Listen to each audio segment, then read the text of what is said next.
tribu de Juda, le seul et l'unique en Dieu.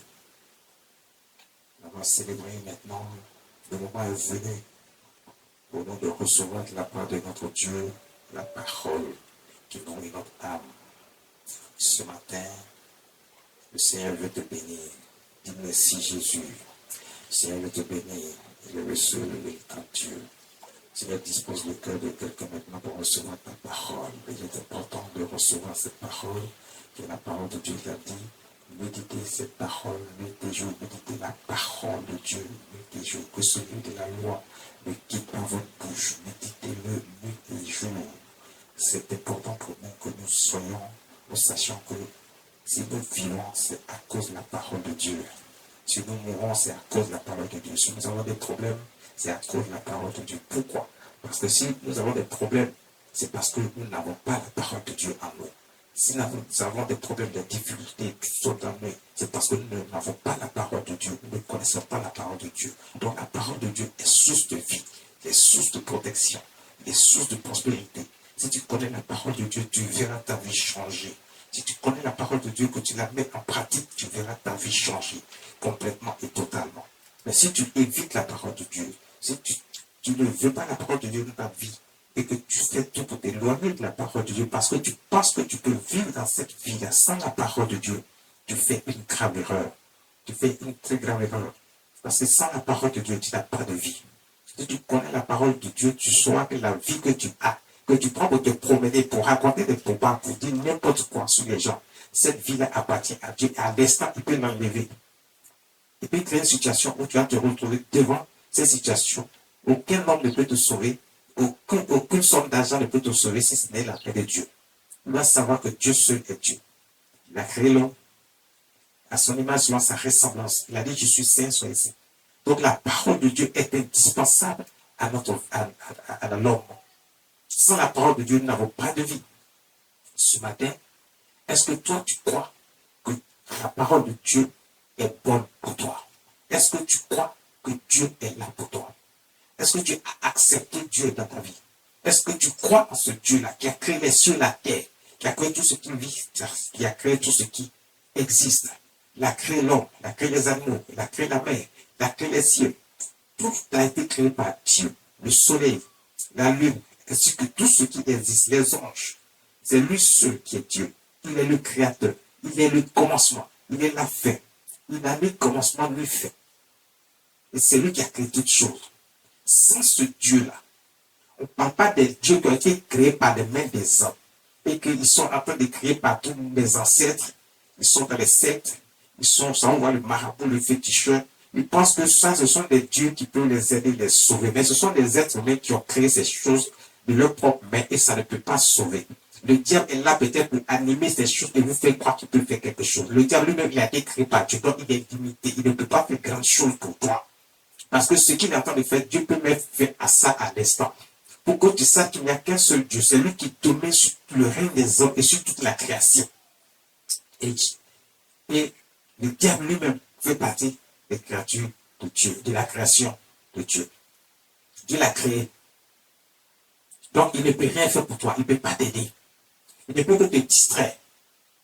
Et il est venu dans ce monde, il est descendu parce qu'il a été rejeté.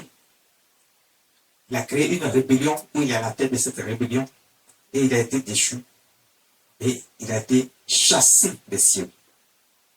Il n'est pas allé seul brûler dans le feu de l'enfer. Il veut aller avec des gens. Il vient sur la terre pour essayer de régner, de dominer les hommes. Et il y a certaines personnes qui sont attachées au diable.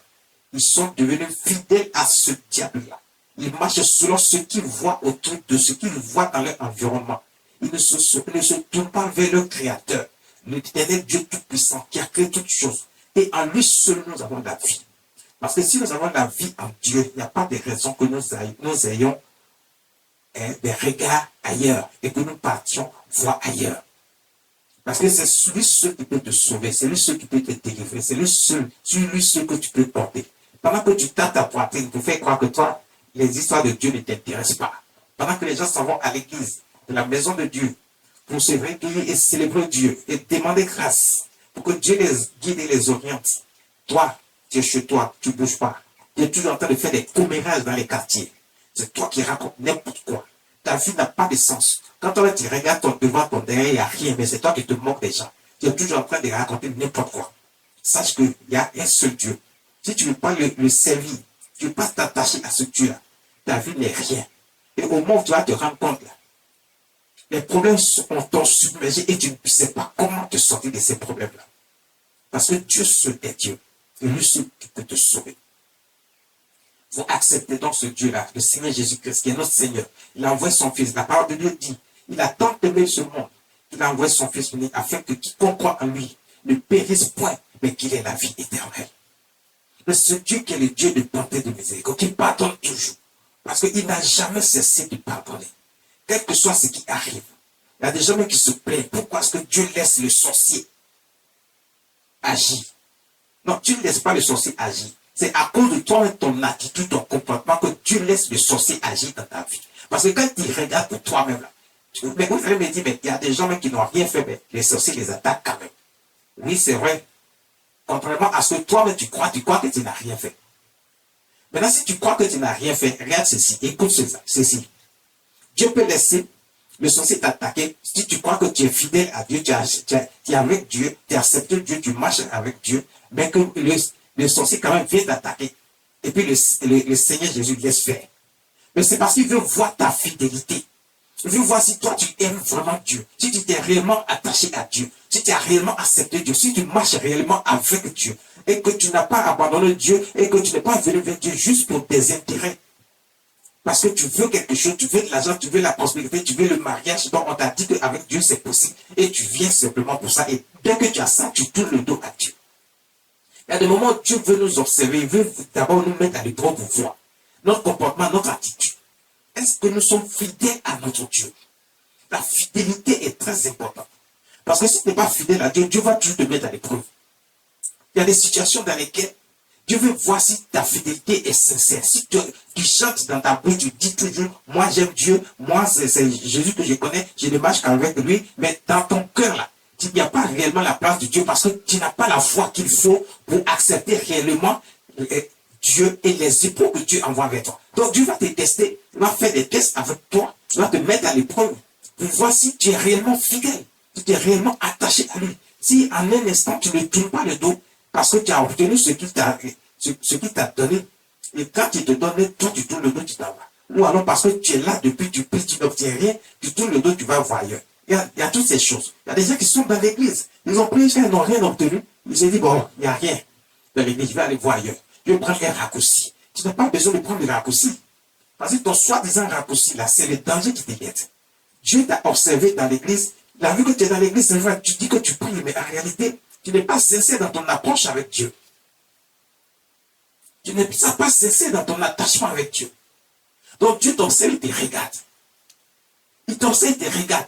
Il ne dit pas, oh, bon, quand il vient dans l'église, il vient s'asseoir, il écoute la parole, donc je vais lui donner. Non. Donc, regarde toi-même qui es dans l'église. Et si Dieu te regarde et puis te met à l'épreuve, imagine celui-même qui ne vient pas à l'église, mais qui est toujours dans les quartiers en train de faire des commérages, en train de raconter sa vie. Chaque jour, il veut que les gens les écoutent. Il raconte leur vie. Imagine ce que Dieu leur réserve, ces personnes-là. Maintenant, quand ils seront confrontés à des situations, ils ne savent pas à qui s'adresser parce qu'ils ont refusé Dieu depuis le commencement, ils ont rejeté Dieu. Alors que si tu rejettes Dieu, Dieu va te rejeter. Donc, imagine cela. Maintenant, toi, tu es dans l'église. Toi aussi, tu te comportes comme les gens du monde. Parce que tu n'as pas le cœur sur ce que tu fais. Tu es dans l'église, mais tu n'acceptes pas la parole qui t'est donnée pour la mettre en pratique. Tu ne mets pas cette parole en pratique. Comment est-ce que tu peux recevoir de Dieu? Parce que tu ne comprends pas réellement pourquoi toi-même tu es dans l'église. Et ce sont des problèmes dans la vie de chacun d'entre nous. Il y a un problème. On n'est pas fidèle. Et cette fidélité, c'est parti depuis le commencement, depuis le jardin d'Éden, où l'homme a péché contre Dieu. C'est là que l'homme a manqué de fidélité envers Dieu. Ce matin, le Saint-Esprit veut t'enseigner la fidélité. Est-ce que tu es réellement fidèle? Parce que le Dieu que nous servons, lui, il est fidèle. Et quel que soit le péché, quelle que soit la situation, il attend toujours de voir. C'est quand tu vois que tu n'abandonnes pas et que tu ne te repens pas, c'est pas que tu ne reviens pas à lui. Parce qu'il dit, si vous revenez à moi, je reviendrai à vous. Ça veut dire qu'il est toujours prêt à nous pardonner. Il est le Dieu de miséricorde et de bonté. Mais toi, qu'est-ce que tu fais? tu restes dans ton coin et tu continues de marcher selon les œuvres du diable. Parce que tu continues de marcher selon ce que tu vois autour de toi, dans ton environnement, les choses du monde. On ne peut même pas te raisonner. C'est toi qui cherches à raisonner Dieu. Quand tu reçois la parole de Dieu, tu veux chercher à raisonner quelqu'un. Toi, tu es qui pour essayer de raisonner quelqu'un?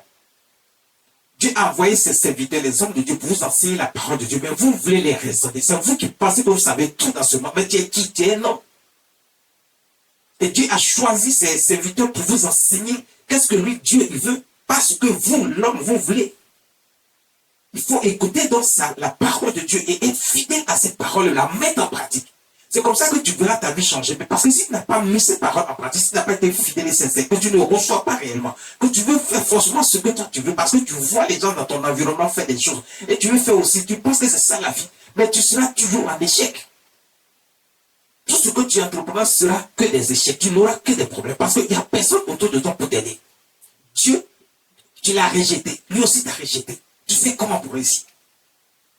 Tu as un problème, tu fais comment pour résoudre le problème. Tu as un problème d'enfantement, de déclare stérile. C'est toi qui es moqué dans les quartiers parce que tu n'as pas d'enfant. Comment tu fais? Dieu seul peut te donner. Pas le diable.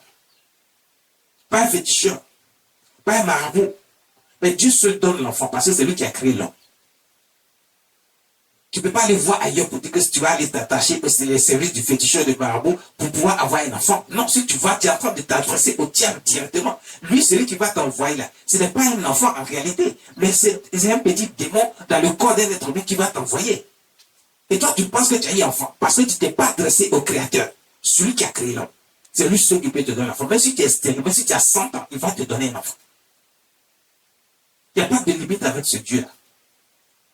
Sois fidèle simplement, accepte Jésus-Christ notre Seigneur. Accepte-le comme Dieu. Et tu verras.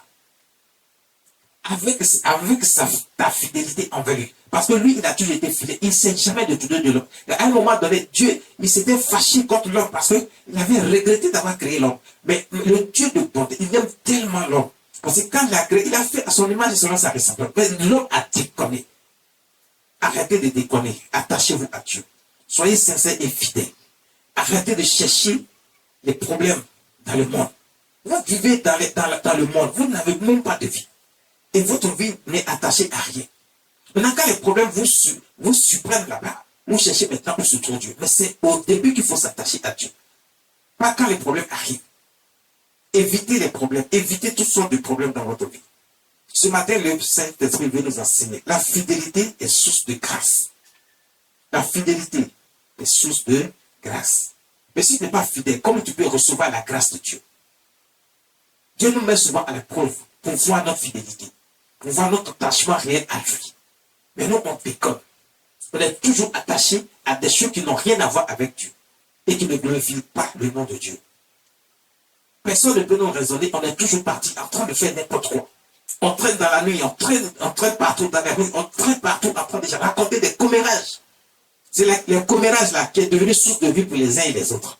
Mais quand tu sors de tes commérages là, tu obtiens quoi à la suite? Est-ce que tu as une récompense lorsque tu fais les commérages dans les rues? Tu n'obtiens rien.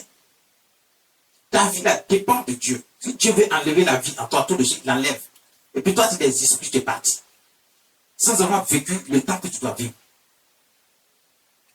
Dieu peut augmenter ta vie comme il peut l'enlever parce qu'il peut abréger ta vie. Ce qu'il a prévu pour toi, s'il voit que toi, à un moment donné, ça ne va pas, ce n'est pas ce qu'il attend de toi. Il peut abréger ta vie.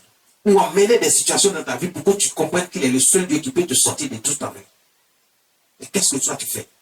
Tu es attaché aux choses du monde. Tu es attaché au plaisir du monde. On ne peut pas te raisonner. Aujourd'hui, on va parcourir un peu, juste quelques petits 3 versets, pour nous amener à comprendre un certain nombre de choses. Concernant la fidélité, il faut être fidèle à notre Dieu. Mais pas, regardez, même entre nous-mêmes les hommes. Quand un homme, il voit que, une femme voit que sa femme, son homme, son mari n'est pas fidèle, elle se plaint. Elle se plaint, elle dit pourquoi il n'est pas fidèle, pourquoi il va voir ailleurs, pourquoi il n'est pas attaché à elle seule. Un mari aussi, quand sa femme le trompe, quand sa femme n'est pas fidèle, lui aussi se plaint. Il dit, mais pourquoi est-ce que sa femme le trompe, pourquoi elle va voir ailleurs, pourquoi elle va chercher un autre homme? Et ça crée des histoires, ça crée des parlables dans le foyer. Mais c'est la même chose. Dieu dit, il nous a fait à son image selon sa ressemblance. Si tu es infidèle à Dieu, il faut savoir que Dieu va se fâcher contre toi. Si tu te vas voir ailleurs, si tu es attaché aux hommes, si ce sont les hommes qui te parlent et puis tu écoutes. Quand je dis les hommes te parlent, tu écoutes, ça veut dire qu'ils te racontent n'importe quoi, c'est ça que tu acceptes, mais tu n'acceptes pas la parole de Dieu qui est source de vie pour toi.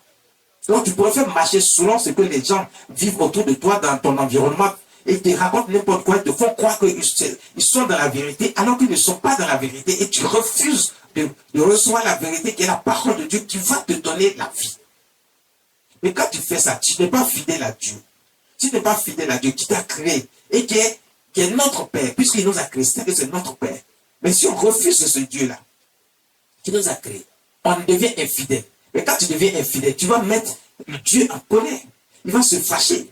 Il va se détourner de toi. Et à un moment donné, il va te laisser tomber. Parce que Dieu n'accepte pas l'infidélité. C'est ce que les gens ne savent pas. Ils pensent que non, comme c'est le Dieu de bonté et de miséricorde, mais si tu es infidèle, tu vas voir ailleurs un peu, et puis tu reviens un peu. Non, c'est pas comme ça que ça se passe. Dieu ne veut même pas que quelqu'un parte voir ailleurs. Mais c'est pas extraordinaire. Toi-même, tu as péché parce qu'il a dit tous ont péché et sont privés de la gloire de Dieu. Ok. Si tous ont péché et sont privés de la gloire de Dieu, toi maintenant que tu as connu Dieu, tu connais la parole de Dieu. Parce qu'il dit mon peuple pêche par ignorance. Donc c'est parce que tu ne savais pas que tu péchais. Maintenant que tu sais pourquoi tu continues de pécher. Il faut accepter que Dieu est le Dieu de sainteté. Il dit soyez saints comme moi. Et le Seigneur Jésus a dit soyez parfaits comme votre Dieu céleste l'est. Donc on peut être parfait, on peut être saint. Qui a dit qu'on ne peut pas l'être? On peut l'être. Les gens ont tendance à dire ceux qui veulent rester dans le péché disent non, on ne peut pas être saint, on ne peut pas être parfait. Qui vous a dit ça? Si Dieu lui-même qui nous a créé dit qu'on peut l'être, ça veut dire que lui-même il a ses propres critères qui nous permettent d'être saints et d'être parfaits devant lui. Alors ne dites pas que on ne peut pas être saint, on ne peut pas être parfait, on peut l'être. C'est parce que tu veux demeurer dans le péché que tu crois que tu ne peux pas être parfait. Ce n'est pas vrai. Et le Dieu là, quand tu reviens à lui, lui te pardonne tous tes péchés, il efface tout. C'est pour ça qu'il y a eu le sacrifice de sang sur la croix. Le Seigneur Jésus-Christ est venu. Il s'est sacrifié pour nous, son sang a coulé pour effacer nos péchés qui nous éloignaient de Dieu. Maintenant que le péché est mort à la croix, nous aussi nous avons dominé sur le péché puisque nous sommes avec le Seigneur Jésus, nous sommes un avec lui. C'est ce que lui-même a dit. Et comme il a dit, et c'est la vérité, sa parole est la vérité. Alors le péché n'est plus en nous. Quand le péché vient vers nous, on peut détruire le péché, on peut le chasser loin de nous. Parce que le péché ne peut plus dominer sur nous. Mais si le péché continue de dominer sur toi, ça veut dire que toi, tu n'es pas encore un enfant de Dieu. Ça veut dire que tu n'es pas encore converti. Ça veut dire que tu n'as pas encore accepté Dieu. C'est pour ça que le péché demeure encore dans ta vie. Et que tu penses que le péché peut venir. Et puis à un moment, non. Tu cèdes. Et puis quand tu viens de céder, c'est là tu te tournes vers Dieu pour dire, ah Seigneur, pardon, je ne savais pas que tu savais. Parce que quand tu as cédé là, tu savais que tu étais en train de céder. Toutes nos pensées, ça vient de ce qui vient de nos cœurs. Et ce sont les paroles de nos cœurs, les pensées de nos cœurs que nous mettons en pratique dans le monde physique. Il faut être fidèle à notre Dieu. On va essayer de coder un peu un homme qui était attaché à Dieu. Et la Bible nous dit que sa fidélité avec Dieu, il n'y a pas de pareil. Il était selon le cœur de Dieu. C'était David. À cause de cela, Dieu lui a permis d'écrire un certain nombre de prières pour toi, pour que tu puisses t'en servir et que tu saches maintenant comment marcher avec Dieu. Il n'y a pas que David, il y a beaucoup qui ont été fidèles à Dieu. Moïse et un certain nombre de personnes. Et Dieu leur a permis d'écrire un certain nombre de psaumes pour toi. On va essayer de voir un peu. Qu'est-ce qu'il pense de la fidélité? Voici ici dans le psaume 30, verset 10. La parole de Dieu nous dit quoi? Le psaume 30, verset 10. On fait rapidement la lecture.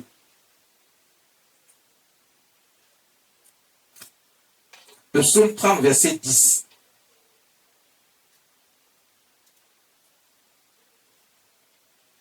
Psaume chapitre 30, verset 10.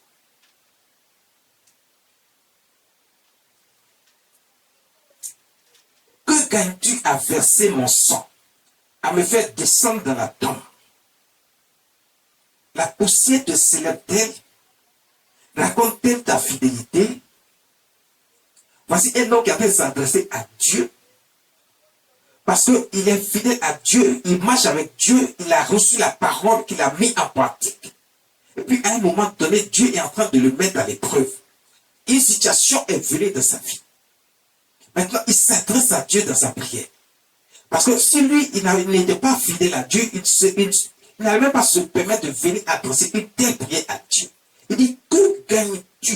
Il s'adresse à Dieu. Que gagnes-tu à verser mon sang, à me faire descendre dans la tombe?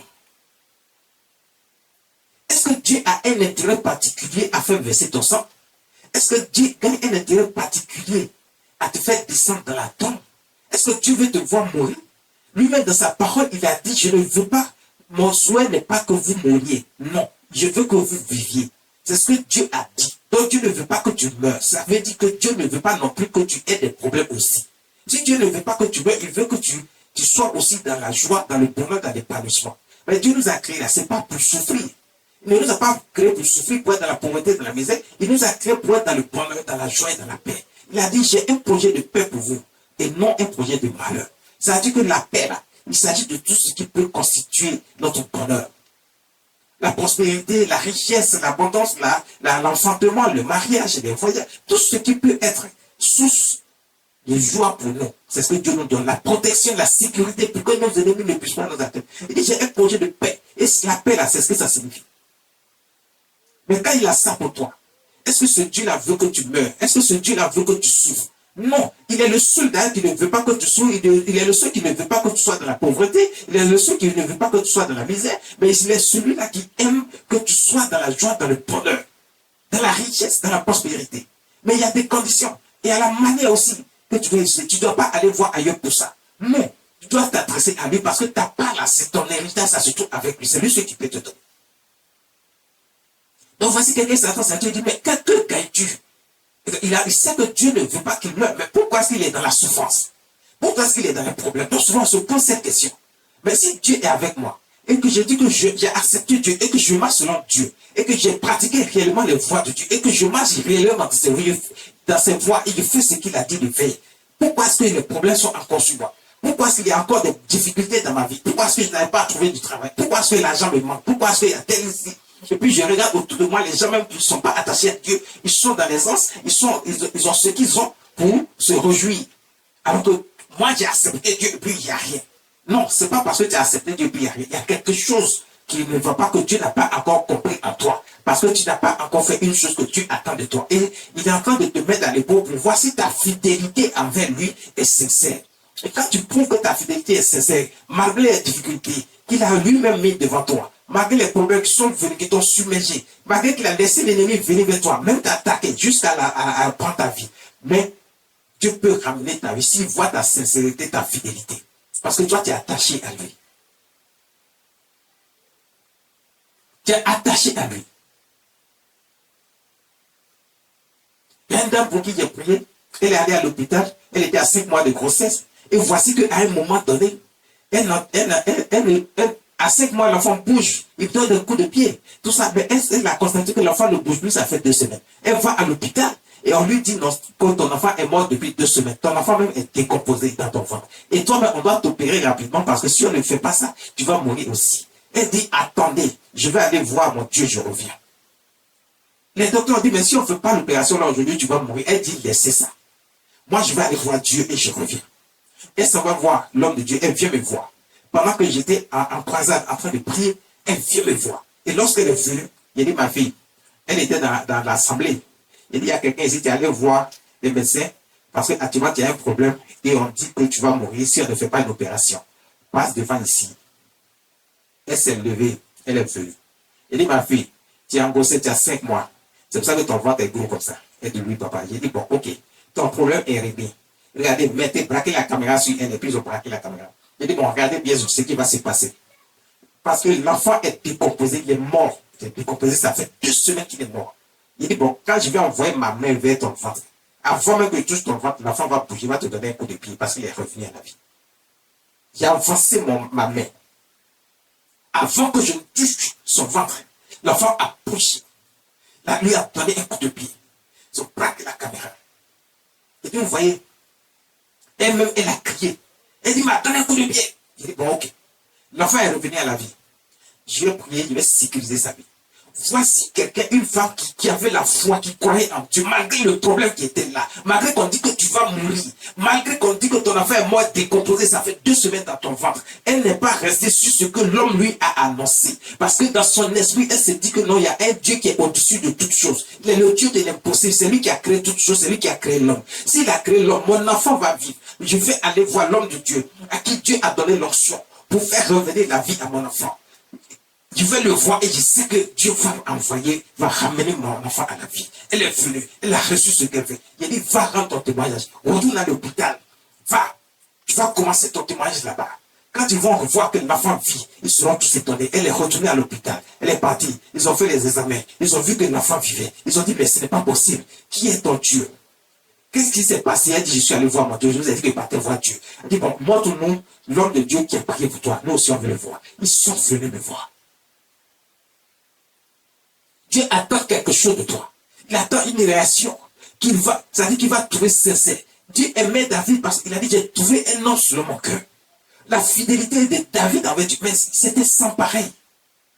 Voici cette dame, je viens vous donner son témoignage, mais elle était sans pareil. Elle s'est souvenue que Dieu est là, il existe. Il peut faire tout, il n'y a pas de limite avec Dieu. Mais toi, quand tu as un petit problème, qu'est-ce que tu fais? Tu cours voir le féticheur, le marabout. Tu cours voir tes ancêtres. C'est à eux que tu t'adresses. Tu penses que tes ancêtres peuvent faire quelque chose, mais ce sont des hommes comme toi, ils ne peuvent rien faire pour toi. Quand ils sont morts, ils sont partis, c'est fini. Ils ne savent même pas ce qui se passe sur la terre ici. Mais c'est à eux que tu veux t'adresser. Au lieu d'être fidèle à ton Dieu, et de t'attacher à lui, lui seul peut te sortir dans lui. Et c'est ta fidélité envers Dieu là qui peut te donner la grâce que tu attends de Dieu. Si même dans les difficultés, tu ne penses pas aller voir ailleurs, tu ne te soucies pas, tu ne te lamentes pas, tu ne cries pas, tu ne pleures pas. Tu ne passes pas ton temps dans les jeux de prière, mais que tu te souviens seulement dans ton esprit que Dieu seul est Dieu. Adresse-toi simplement à lui. On vient voir l'homme de Dieu. Il va adresser une prière. La Bible nous dit que le roi Ézéchiel, il était malade à mort. Ça veut dire qu'il devait mourir, une maladie était venue sur lui. Et il n'y avait pas de guérison. Il est passé partout. C'est le roi, il avait les moyens de se faire soigner. Et tous ont essayé. Ils n'ont pas pu. Et voici que l'homme de Dieu, le prophète, vient vers le roi. Il lui dit, écoute, Dieu m'a dit que fais ton testament maintenant. Je te dis de faire ton testament. Il faut léguer à qui tu veux, ce que tu veux. Mais tu dois mourir. Cette maladie va t'emporter. Le roi, il était inquiet. L'homme de Dieu, il a fait la commission de Dieu. Il est reparti, c'est le prophète. Pendant qu'il partait, il n'est même pas encore arrivé chez lui. Il était encore dans la cour du palais royal. Lorsque Dieu va l'interpeller. Mais pourquoi Dieu l'interpelle? Parce que quelque chose s'est passé. Le roi s'est adressé à Dieu. Regarde ce que l'homme de Dieu lui a annoncé. Ça ne l'a pas ébranlé. Ça ne l'a pas... C'est vrai. Il a écouté, il a entendu. Mais il a commencé à pleurer, il était en train de se lamenter. Mais il se lamentait pourquoi? Parce qu'il s'est dit que lui, il a accepté Dieu. Il a été fidèle à Dieu. Mais pourquoi est-ce que Dieu doit le faire mourir si lui, il a été fidèle à Dieu? Regardez, à un moment donné, tu penses que tu as été fidèle, mais pourquoi c'est à toi que Dieu veut faire du mal? Non, Dieu ne veut pas te faire du mal. Dieu veut te mettre à l'épreuve pour voir si ta fidélité est réellement sincère. Il se lamente, il pleure et puis s'adresse à Dieu. Donc ça dit, il y a des prières que toi tu fais, Dieu va entendre, mais Dieu ne va pas agir selon toi. Mais il va agir selon ce que tu as dit et qu'il a vérifié qui est réel de ta vie. Il va refaire venir son serviteur, l'homme de Dieu, le prophète, pour réagir, pour t'exercer. C'est ce qu'il a fait avec le prophète le roi Ézéchiel. C'est ce qu'il a fait avec le roi Ézéchiel. Donc il va dire à Ézéchiel, je t'ai entendu, j'ai écouté tes lamentations, je sais que ce que tu dis est la vérité. Parce qu'il a dit à Dieu, j'ai été fidèle, j'ai été sincère, j'ai été accepté, j'ai marché dans tes voies, j'ai pratiqué tout ce que tu m'as dit de faire. Mais pourquoi est-ce que les problèmes viennent? Et pourquoi est-ce qu'une maladie comme ça, qui ne peut même pas se soigner des mains des hommes, vient sur moi et tu ne réagis pas et tu viens m'annoncer que je dois mourir de faire mon testament? Ah, Seigneur, toi aussi, pourquoi tu fais des choses comme ça? Regarde, il était tellement fâché, il était tellement en colère. Mais pas en colère parce qu'il s'est dit qu'il a été, mais Dieu s'est souvenu qu'il a été réellement fidèle. Ta fidélité envers Dieu est très importante. Parce que tu peux rappeler à Dieu ta fidélité. Mais toi, si tu es dans les problèmes, tu es dans les difficultés, et que tu commences à jeûner et à prier, est-ce que tu peux rappeler quelque chose à Dieu? Est-ce que tu peux rappeler que tu as été fidèle? Fidèle comment? Mais c'est en marchant et en pratiquant réellement ce que Dieu a dit de faire, sa volonté, ses voies, ses commandements, ses préceptes. ses lois. Il a rappelé à Dieu que lui, il a marché selon les commandements, les lois et les préceptes de Dieu. Il a pratiqué ça réellement et sincèrement. Il ne s'est jamais détourné ni à gauche ni à droite. C'est ce qu'il a rappelé à Dieu. Dieu a regardé, Dieu a vu que c'est vrai. Il dit, ah, c'est vrai. Mais en réalité, Dieu était en train de l'éprouver pour voir s'il est fidèle, s'il est sincère. Est-ce que, parce qu'il est dans cette situation et qu'on vient lui annoncer qu'il va mourir, est-ce qu'il va commencer à insulter Dieu? Parce que c'est ce que beaucoup font. Ils commencent à insulter Dieu. Ils commencent à s'éloigner de Dieu. Ils commencent à dire que non, avec Dieu, on n'a rien, on ne trouve rien. Ce n'est pas vrai. C'est pas comme ça qu'il faut réagir. Il faut réagir d'une autre façon. Et c'est ce que le roi Ézéchiel a fait. Il ne s'est pas lamenté pour accuser Dieu de quelque chose. Mais il a rappelé à Dieu que lui, il a été fidèle, il a été sincère et il ne s'est jamais détourné ni à gauche ni à droite. Dieu a vérifié, il a dit, bon, ok, je vais t'exaucer, tu ne vas plus mourir. Normalement, ce sont tes jours-là que je t'ai donné pour vivre sur la terre qui sont finis. Et c'est pour ça que je voulais te faire partie, mais dans la maladie. Mais je voulais aussi voir quelque chose. Et tu as été fidèle. Tu m'as montré que tu es fidèle et même dans la mort, tu es fidèle. Alors je vais augmenter tes jours. Tu auras encore des jours à vivre sur la terre. Je vais encore te bénir puissamment. Et c'est ce que Dieu a fait. Mais il a dit avant ça, va trouver l'homme de Dieu. L'homme de Dieu va prier pour toi, tu vas guérir. Dieu lui a dit, Dieu l'a répondu, mais Dieu n'a pas agi. Mais Dieu a dit, va voir l'homme de Dieu. Parce que Dieu a envoyé ses serviteurs, c'est pour qu'il agisse pour vous. Vous devez toujours contacter les hommes de Dieu. Vos prophètes, pour qu'ils agissent pour vous. C'est les prophètes, surtout. Parce que quand il vient d'annoncer, c'est qu'il a une solution pour toi. Maintenant, si lui peut t'annoncer qu'il n'a pas la solution, c'est qu'un autre prophète peut t'annoncer, et puis lui, il a la solution, il peut te guérir. Dieu dit, va voir le prophète, va voir l'homme de Dieu. Il va prier pour toi, tu vas guérir. Le roi est parti le voir, il a prié, il est guéri. Mais il a demandé des signes d'abord. Mais les signes, Dieu lui a donné. Pour dire que je suis avec toi, je vais te guérir. Et Dieu l'a guéri. Toi, qu'est-ce que tu fais? Est-ce que tu as réellement confiance en Dieu? Est-ce que tu crois réellement en Dieu? Si tu crois en Dieu, qu'est-ce que tu fais? Est-ce que tu t'adresses à Dieu? Est-ce que tu cours pas après le moins petit problème? Est-ce que tu ne fuis pas devant la face de Dieu? Est-ce que tu ne rejettes pas Dieu? C'est aux hommes que tu t'attaches. Tu t'attaches aux hommes. Un homme ne peut rien faire pour toi parce que c'est un homme comme toi. Il ne peut rien te faire, il ne peut rien te donner. Il ne peut rien t'apporter.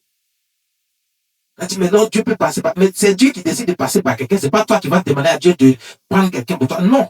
Quand Dieu passe par quelqu'un, tu t'en mets, tu dis Dieu passe par quelqu'un. Donc c'est Dieu qui agit. Donc tant que tu t'adresses pas à Dieu, tu n'auras pas ce que tu veux. Parce qu'il peut même envoyer un ange et toi, tu ne sais même pas que c'est lui qui a envoyé cet ange. Tu peux croiser quelqu'un de banal et qui va résoudre ton problème. Tu penses que c'est un homme, mais en réalité, c'est un ange que Dieu a envoyé avec toi. Il y a beaucoup de situations qui peuvent se présenter devant toi. Toi, sois simplement juste, marche selon les voies de Dieu. Il a dit, est-ce qu'un homme, que Dieu a versé mon sang, a me fait descendre dans la fosse, dans la tombe, la poussière, te célèbre-t-elle, raconte-t-elle ta fidélité? Le psaume 33, verset 4, il dit, car la parole de l'Éternel est droite et toute son œuvre s'accomplit avec fidélité. La parole de l'Éternel est droite et toute son œuvre s'accomplit avec fidélité. Le psaume 33, verset 4. La parole de l'Éternel est droite et toute son œuvre s'accomplit avec fidélité. La parole de l'Éternel n'est pas gauche, mais elle est droite. Elle ne ment pas. Elle est la vérité. Toi, est-ce que tu cherches la vérité? Son œuvre s'accomplit avec fidélité. Quand tu es fidèle à Dieu, Dieu aussi est fidèle à toi. C'est pour ça que la parole de Dieu dit son œuvre s'accomplit avec fidélité. Parce que la fidélité, c'est dans les deux sens. Dieu, lui, il est fidèle. Il n'a pas changé, il ne change pas. Il fait l'homme à son image, selon sa ressemblance. L'homme doit être comme Dieu. Mais l'homme se détourne pour être comme le diable. Il ne faut pas être comme le diable, mais il faut être comme Dieu. Il faut garder ta fidélité. Si tu es fidèle à Dieu, Dieu sera fidèle à toi. Son œuvre s'accomplit avec fidélité. Son œuvre, c'est ce qu'il va faire dans ta vie, ce que tu demandes et que tu peux obtenir. Parce que quand il regarde, il voit ta fidélité, il va te donner. Il va te donner. Il va te repousser. Aujourd'hui, Dieu nous dit, le Saint-Esprit nous enseigne la fidélité. La fidélité qui est source de grâce. Et la parole de Dieu dit dans le psaume 33, verset 4, il dit, son œuvre s'accomplit avec fidélité. Donc, si son œuvre s'accomplit avec fidélité, c'est sa grâce qu'il apporte sur toi. Parce qu'il a regardé, il a vu ta fidélité envers lui. Il t'apporte sa grâce dans tous les domaines de ta vie. Pour que tu sois heureux dans le bonheur, dans l'épanouissement, pour que tu aies la paix. Il a dit, j'ai un projet de paix pour vous et non un projet de malheur. Le psaume 37, verset 3, il dit quoi? Il dit, confie-toi à l'Éternel et fais le bien. Confie-toi à l'Éternel. Il n'a pas dit confie-toi dans tes ancêtres. Il n'a pas dit confie-toi dans tes dieux. Confie-toi dans les sectes. Il a dit confie-toi à l'Éternel. L'Éternel Dieu, le Créateur, Dieu Tout-Puissant. Le Seigneur Jésus-Christ. Confie-toi en lui. Fais le bien. Ça veut dire qu'il faut te détourner de tout ce qui est mal. Il faut te détourner de tout ce qui est mauvais. Faut pas marcher comme les gens du monde qui sont en train de vivre le plaisir. Ils sont attachés au plaisir de ce monde et ils ne vivent pas dans la sainteté. Ils ne vivent pas ce qui est bien. Ils font ce qui est mal. Dans leur cœur, tout est noir. Ils sont prêts à faire le mal à leur prochain. Mais pourtant, eux-mêmes, là, ils veulent qu'on leur fasse du bien. Mais Dieu dit, fais le bien. Toi, fais-le simplement. Ne regarde pas. Même si quelqu'un est en train de te faire mal, toi, fais le bien. Et tu verras la récompense. Parce que si tu as fidélité, si Dieu te dit, fais le bien, sois fidèle à Dieu et écoute sa parole et mets sa parole en pratique.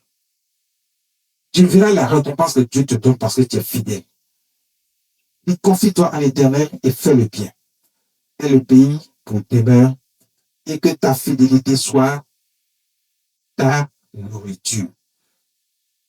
Que ta fidélité envers Dieu soit ta nourriture. De la même manière, tu manges tous les jours. Matin, tu manges. À midi, tu manges. Le soir, tu manges. À 16h, tu manges. Au moment où toi, tu penses que tu as envie de manger, tu manges. Tu es fidèle à la nourriture. Tu ne peux pas t'éloigner de la nourriture. Dieu dit, c'est de cette manière que tu dois être fidèle à Dieu. Tu ne dois pas t'éloigner de Dieu. Tu ne dois pas te séparer de lui. Tu ne dois pas le rejeter. La fidélité envers Dieu doit être ta nourriture. Si tu fais de la fidélité envers Dieu ta nourriture et que tu es attaché à Dieu, ton devant, ton derrière, tout ce que tu fais, ton commencement, ta fin, tout Dieu est au centre de ta vie qui est fidèle à Dieu. Il n'y a pas de raison que tu ne reçois pas grâce et faveur de la part de Dieu. Tout ce que tu entreprendras réussira. Dieu te bénira au commencement, Dieu te bénira à la fin. Dieu te bénira dans le pays, Dieu te bénira dans les champs. C'est-à-dire que toutes tes entreprises vont prospérer. Tout ce que tu vas faire, tu vas te bénir. Il sera toujours à l'écoute. Quand tu vas créer son il va te dire, mais voici, qu'est-ce que tu veux, mon fils? Qu'est-ce que tu veux, ma fille? Dis-le et je le fais tout de suite. Sois simplement fidèle. Sois simplement fidèle. Ce matin, c'est ce que Dieu veut nous enseigner. La fidélité envers Dieu est source de grâce. La fidélité envers Dieu est source de grâce. Merci Jésus.